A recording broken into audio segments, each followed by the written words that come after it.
स्वयंदीप शंकर गच्चे याची all India सैनिकी स्कूलमध्ये 6वी साठी या ठिकाणी निवड झालेली आहे. तर स्वयंदीपला आपण काही प्रश्न विचारूया. कसं वाटतंय तुला? मला आता चांगलं वाटतंय. आता एक आम्ही मोठ्या फील्डमध्ये जातो. बरं, आता ही जी शाळा आहे, अगोदरची शाळा आणि ती शाळा, काय बदल असेल असं तुला वाटतंय? तिथे आता माझी शाळा होती, तिथं दररोज यायचं जायचं, दररोज म्हणजे तेच सब्जेक्ट, तेच हे खेळायला तेवढाच टाईम हेच म्हणजे. आणि तिथं गेलं तर वेगवेगळं म्हणजे प्रत्येक गोष्टीची माहिती. तिथं एकच सब्जेक्ट नाही तर वेगवेगळ्या गोष्टी आणि खेळायला टाईम आणि प्रत्येक गोष्टीचे ग्राउंड आहेत तिथे. म्हणजे प्रत्येक खेळाचे असं कोणता खेळ नाही की तिथं त्याचा ग्राउंड नाही आहे. लाईक आता तिथे परेड होतात 15 ऑगस्ट 26 जानेवारी आणि तिथे म्हणजे आपले जे चीफ मिनिस्टर म्हणजे मोठे व्यक्ती त्यांचे जे पद आहेत ते भेट द्यायला येतात. हां, बरोबर. म्हणजेच या ठिकाणी तुला खेळाची आवड आहे आणि तिथं जाऊन तुला वेगवेगळ्या गोष्टी खेळणारे आहेस आणि जे काही सैनिकी शिस्त आहे ती शिस्त तुला अंगी बाणवायची आहे. ठीक आहे. म्हणजे इथल्या शाळेपेक्षा काहीतरी वेगळी शाळा तू तिथं आहे आणि त्या शाळेमध्ये तू आता प्रवेश घेणार आहेस. बरं, ठीक आहे. तर हे जे काही यश तू मिळवलेलं आहेस, कशा पद्धतीने तू मेहनत केलीस, काय काय केलंस? म्हणजे मी जेव्हा मी एका वर्ष पुण्याला होतो तर त्या अकॅडमीमध्ये म्हणजे सकाळी दररोज 5 वाजता उठवल्यानंतर मग आमचा योगा वगैरे व्हायचा. योगा झाल्यानंतर आम्हाला नाश्त्याला बोलवायचे. नाश्ता झाला की मग आमचं लेक्चर सुरू व्हायचे. लेक्चर 9, 9:30 ते 12:30 असायचे. मग त्याच्यामध्ये प्रत्येक जे टॉपिक्स आहेत म्हणजे प्रत्येक टॉपिक्सचं दररोज वेगवेगळे ज्ञान द्यायचे. सगळ्यात जास्त म्हणजे मोस्ट हार्डेस्ट म्हणजे सब्जेक्ट म्हणला तर जी केमध्ये म्हणजे आपण सांगूच शकत नाही किती येऊ शकतं. कोणता पण प्रश्न विचारू शकतात ते. मग जी केचा जेवढा साठा केला तेवढा कमीच आहे.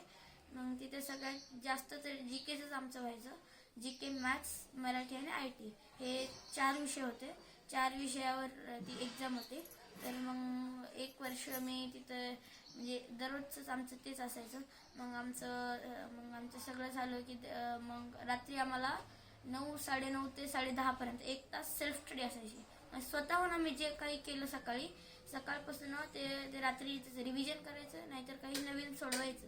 बुक्समधलं, टेक्स्टबुकमधलं नवीन काहीतरी असं दररोजचं नवीन काहीतरी करत आम्ही हे करायचो.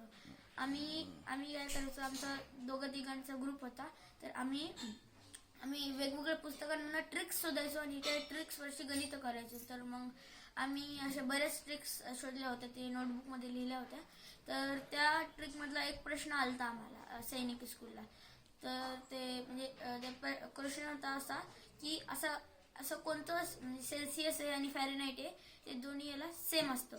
म्हणजे आता त्याचं उत्तर आहे -40°C आणि -40°F. हे दोन्हीला पण सेल्सिअसला आणि फॅरेनहाइटला दोन्हीला पण इक्वल असते. बरोबर. म्हणजे तुझ्या म्हणण्यानुसार तुम्ही मित्रांशी चर्चा करायचे, डिस्कशन करायचे, ग्रुप डिस्कशन, आणि तुम्ही अभ्यास व्यवस्थितरित्या समजून घ्यायचे. समजा काही समजलं नाही, अडचण आली, तर अशा वेळेस तुम्ही नेमकं काय करत होता? म्हणजे ज्या सब्जेक्टमध्ये हे आला अडखळा आला त्या टीचर म्हणजे तिथे असं फ्रेंडलीच होतं सगळं. असं रूममध्ये राहायचं ना आम्ही. कधी पण कोणत्या पण सरच्या रूममध्ये जाऊन त्यांना डाऊट विचारायला काही नव्हतं. असं घरातल्या घरात सगळं होतं. असं जास्त असं टीचर स्कूलसारखं नव्हतं. असं डाऊट आला मग उद्या सकाळी जाऊन विचारायचं, ते तसं नव्हतं. डायरेक्ट जाऊन विचारायचं. म्हणजे जेव्हा आला तेवढ्यात म्हणजे तेव्हाच सगळं. हां, म्हणजे डाऊट आला की लगेच तुम्ही सरांशी विचारायचे. घरातल्या सदस्यासारखं ते नेहमी तुम्हाला गाईड करायचे, मार्गदर्शन करायचे. ठीक आहे. हे करत असताना तुला एक्झॅक्टली म्हणजे अवघड वाटलेला विषय कोणता याच्यापैकी?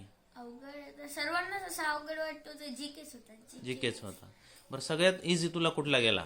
इझी मॅथ्स आणि IT गेला. मॅथ्स आणि IT. सगळ्यात आउट ऑफ मार्क पडण्यासाठी कोणता विषय आहे? मराठी विषय. मराठी जास्त. बरं, कुठल्या विषयाचे प्रश्न तुला अवघड वाटू लागले परीक्षेच्या दरम्यान? कोणतेच नव्हते, पण जीकेचे फक्त जेवढे चुकलेत माझे, मला 34 आलेत मार्क्स.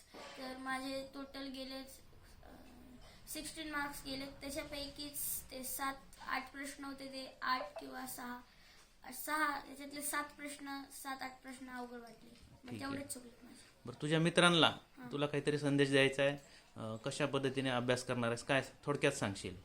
तर मी माझ्या मित्रांना एवढंच सांगेल की तुम्ही अशा स्पर्धा परीक्षा दिल्यावरती म्हणजे तुमचा जर कुठे असा नंबर वगैरे लागला, जसं की स्कॉलरशिप आहे, स्कॉलरशिपमध्ये जर तुम्ही स्कॉलरशिप जर दिली, तुम्ही जर पात्र झाले, तर तुम्हाला 15,000 पर्यंत 3 वर्ष 15,000 भेटतात, नाही 45,000.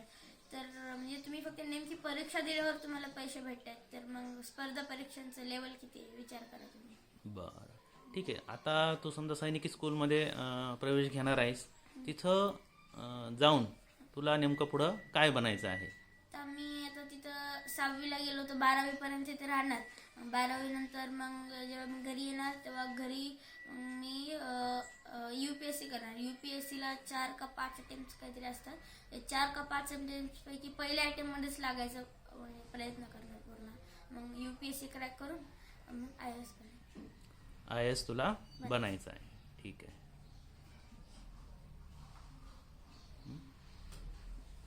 ठीक आहे, खूप छान.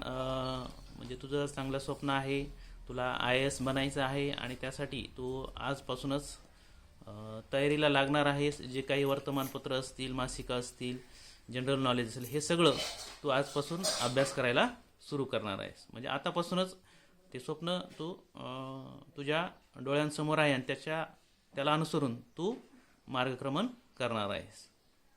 ठीक आहे, ओके.